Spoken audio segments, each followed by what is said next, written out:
بسم اللہ الرحمن الرحیم۔ السلام علیکم۔ روزانہ واقعات سننے کے لیے اس چینل کو سبسکرائب کریں۔ حضرت عبداللہ بن زید رضی اللہ عنہ نے ساری زندگی نکاح نہیں کیا۔ جوانی گزر گئی، بڑھاپا آ گیا۔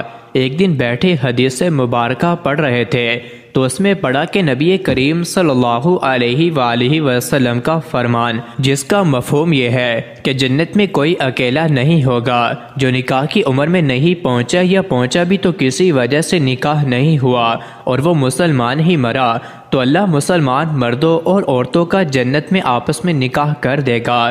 جب یہ حدیث پاک پڑھی تو دل میں خیال پیدا ہوا، یہاں تو نکاح نہیں کیا تو جنت میں ہونا ہی ہے، لہٰذا جنت میں میری بیوی کون ہوگی؟ دعا کی کہ یا اللہ مجھے دکھا تو صحیح جنت میں میری بیوی کون ہوگی۔ پہلی رات دعا قبول نہیں ہوئی، دوسری رات بھی دعا قبول نہیں ہوئی، تیسری رات دعا قبول ہو گئی۔ خواب میں کیا دیکھتے ہیں کہ کالے رنگ کی عورت ہے، حضرت بلال حبشی رضی اللہ عنہ کے دیس حبشہ کے رہنے والی ہے، اور وہ کیا کہتی ہے، میں میمونہ ولید ہوں اور میں بصرہ میں رہتی ہوں۔ پتہ مل گیا۔ آنکھ کھلی تو تہجد کا وقت تھا، نوافل پڑھے، نماز فجر باجماعت ادا کی اور سواری لے کر حضرت عبداللہ بن زید رضی اللہ عنہ بصرہ گئے۔ وہاں کے لوگوں نے بڑا استقبال کیا، حضرت کا نام ہی بہت بڑا تھا۔ بٹھا کر پوچھا، حضرت بتائیے بغیر بتائے کیسے آنا ہوا، خیر تو ہے؟ آپ نے پوچھا، یار یہ تو بتاؤ یہاں کوئی میمونہ ولید رہتی ہے؟ لوگوں نے حیران ہو کر پوچھا، حضرت آپ اتنی دور سے چل کر میمونہ ولید سے ملنے آئے ہیں؟ آپ نے فرمایا، کہا نہیں حضور وہ تو دیوانی ہے، لوگ اسے پتھر مارتے ہیں۔ آپ رضی اللہ عنہ نے پوچھا، کیوں مارتے ہیں؟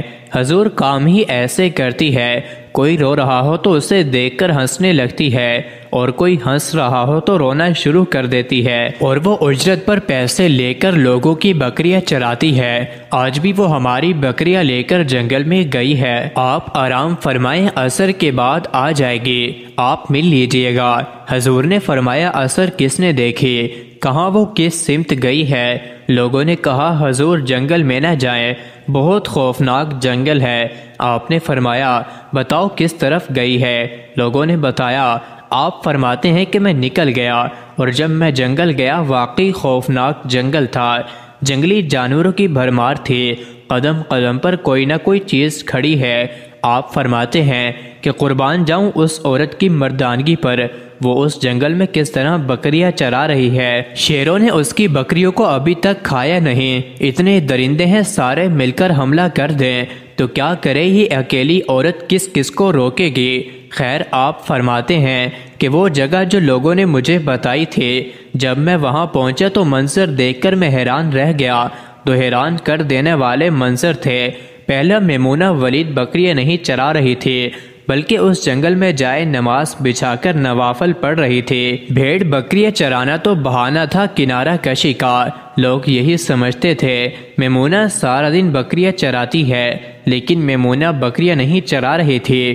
آپ فرماتے ہیں کہ ایک تو یہ حیران کر دینے والا منظر تھا، تو دوسرا کیا دیکھا، کہاں میمونہ تو نماز پڑھ رہی ہے، پھر بکریاں کون چرا رہا ہے؟ بکریاں تو ایک جگہ نہیں رکتی، کہیں ادھر جا رہی کہیں ادھر۔ فرماتے ہیں کہ میمونہ نماز پڑھ رہی تھی اور شیر بکریاں چرا رہے ہیں، بکریاں چر رہی ہیں، شیر ان کے ارد گرد گھوم رہے ہیں۔ اگر کوئی بکری بھاگتی ہے، اس کی فطرت ہے شرارت کرنا، تو شیر اسے پکڑ کر واپس لے آتا ہے، لیکن کہتا کچھ نہیں۔ آپ فرماتے ہیں میں حیران و پریشان کھڑا کہ یہ کیسے ہو گیا، یہ فطرت کیسے بدل گئی؟ لوگ کہتے ہیں فطرت نہیں بدلتی، یہ شیروں اور بکریوں میں یاری کیسے ہو گئی؟ آپ فرماتے ہیں میں حیران و پریشان کھڑا تھا، مجھے نہیں پتا کہ کب میمونہ نے سلام پھیرا اور کہا کہ عبداللہ ملنے کا وعدہ تو جنت میں تھا، آپ یہاں آ گئے۔ آپ فرماتے ہیں میں حیران رہ گیا، اس سے پہلے تو ملاقات بھی نہیں ہوئی، تو حضرت میمونہ ولید رضی اللہ عنہا کو میرا نام کیسے پتہ چل گیا؟ تو آپ فرماتے ہیں کہ میں نے حضرت میمونہ ولید رضی اللہ عنہا سے سوال کیا، اس سے پہلے ہم ملے نہیں، ملاقات نہیں ہوئی، تو میرا نام کیسے پتہ چلا؟ حضرت میمونہ ولید رضی اللہ عنہا فرماتی ہیں عبداللہ، جس اللہ نے رات کو تجھے میرے بارے میں بتایا ہے اسی اللہ نے مجھے آپ کے بارے میں بتایا ہے۔ آپ فرماتے ہیں کہ جس چیز نے مجھے سب سے زیادہ حیران کیا وہ یہ تھا کہ یہ فطرت کیسے بدلے۔ میں نے حضرت میمونہ ولید رضی اللہ عنہا سے پوچھا، آپ یہ بتاؤ کہ یہ شیروں نے بکریوں کے ساتھ یاری کیسے کر لی؟